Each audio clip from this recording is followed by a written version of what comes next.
ಅದಕ್ಕೆ ಅವಳು ಏನೋ ಮೂಡಲ್ಲಿ ಆ ರೀತಿ ಮಾತಾಡಿದಾಳಷ್ಟೇ. ಅದನ್ನೆಲ್ಲ ನೀವು ತಪ್ಪು ತಿಳ್ಕೊಬೇಡಿ.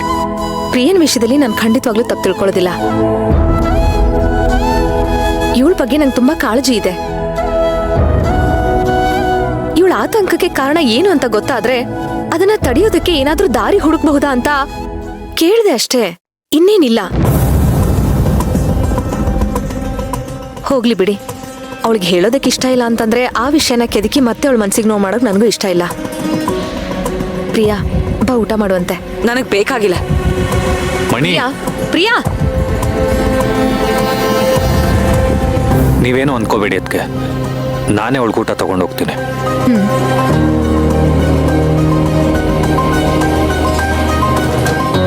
ಪಾಪ ಅನ್ಸುತ್ತೆ ಪ್ರಿಯನ್ ಬಗ್ಗೆ. ಹೇಗಿದ್ದವಳು ಹೇಗಾಗ್ಬಿಟ್ಲು. ಸೇವಂತಿ, ತುಂಬಾ ಥ್ಯಾಂಕ್ಸ್ ಅಮ್ಮ.